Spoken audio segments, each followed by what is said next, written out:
The special begins with Gohan and the rest of the Z Fighters being informed of Goku's untimely death from a mysterious heart virus. 6 months later, androids 17 and 18 emerge and kill the remaining Z Fighters, which includes Piccolo, meaning the Dragon Balls can no longer be used to bring anyone back. 13 years later, 17 and 18 cause chaos in Pepper City, catching the attention of Bulma and a young Trunks, who urges his mother to let him attempt to handle the androids, which he leaves to do so. When he arrives, an adult Gohan, now bearing his father's clothing, steps in, and is eventually convinced by Trunks to be his pupil. Bulma and Gohan reconcile over dinner, and the next morning, Gohan begins training Trunks. The training goes on overnight as Trunks attempts to fuel himself with rage to become a Super Saiyan, but to no avail. The next day, 17 and 18 begin wreaking havoc at an amusement park before they are stopped and begin fighting Gohan, now revealed to be a Super Saiyan.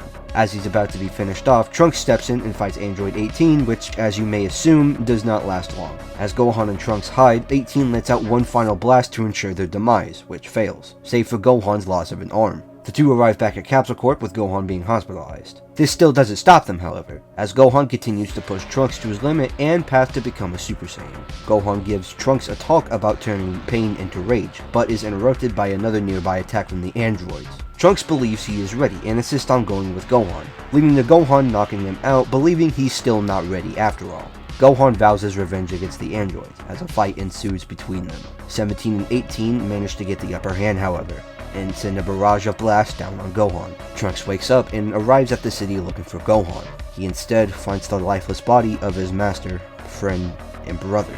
Screaming out of desperation, sadness, and rage, Trunks in this moment finally unleashes his Super Saiyan transformation. 3 years pass by, and Bulma works on a time machine to have Trunks go back in time to deliver an antidote for Goku's heart virus. Trunks hears of another nearby android attack, and now armed with a sword, vengefully makes his way to the androids. Trunks arrives and begins fighting 17 and 18, and at first proves to be a match for the two, but of course they end up getting the advantage. The androids then begin chasing Trunks around, which, okay, is immediately kinda scary, and take him down. He asks why they do what they do, and they respond with the fact that they simply hate humans and ignore their programmed purpose of world domination. Trunks, with his remaining bit of energy, ragefully punches the androids until 18 attempts to finish him off, but to no avail. Trunks wakes up in the hospital, and decides he's going to take on the task of going into the past to give Goku his antidote, and to ensure that his loved ones see a bright future. Trunks and Bulma say their goodbyes, as he embarks to the past to save Goku, and to save the future. Holy shit, do I have some things about the androids I need to say. Now, obviously, these aren't brand new antagonists. They're taken straight from Z, like how Frieza and the Frieza Force were in the last special.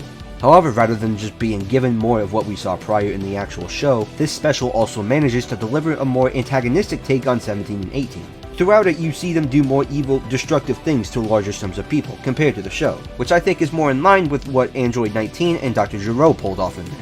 On top of the two being portrayed as more evil and menacing, this special also has 17 and 18 act more like actual siblings to each other, which I think adds a bit more personality to them, and therefore it makes them more entertaining. I'm not saying they weren't entertaining to begin with, but there were times in the show, at least upon my first viewing, where their lack of personality left some of their scenes lacking some charm as a result. In summary, I think this special handles the androids as antagonists in pretty much the best way possible, even without the likes of Dr. Gero or Android 16.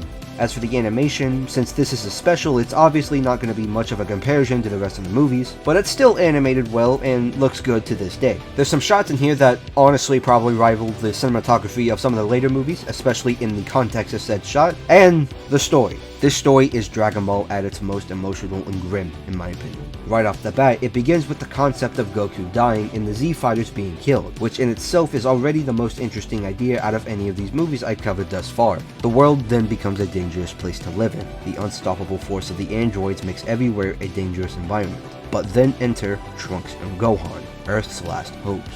But when the son of the legendary Super Saiyan falls, the Saiyan Prince's son, the Warrior of Hope, rises and finally unleashes himself upon the androids, making it his life's goal to avenge his fallen allies by going back to the past and to save their future. And as you know, their future consists of this, and this, but at least it has a happy ending. And yeah, if you can't tell at this point, Trunks is one of my favorite all-time characters in fiction, and there's nothing convincing me otherwise. Anyways, having the world already be in ruins and showing the rise of one of Dragon Ball's most interesting characters makes this special worth watching alone. But once you see the execution of how this story is told, it wins you over before you even know it.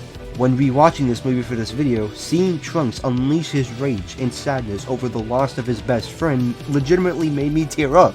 Not to mention, he also gives us what I consider to be a peak English dub scream and transformation. Change my mind, I dare you. Oh, in the soundtrack. The version I watched was with the original score by Shunsuke Kikuchi, so it's already perfect in that regard. The only negative I have about this entire special is that it's a special. If this was in a movie format, given the time and budget to look better and allowed for a longer runtime, it could have had the potential to tell possibly the best story this franchise could ever tell. Does it do so how it is? Probably not. But does it tell one of the best stories in the franchise?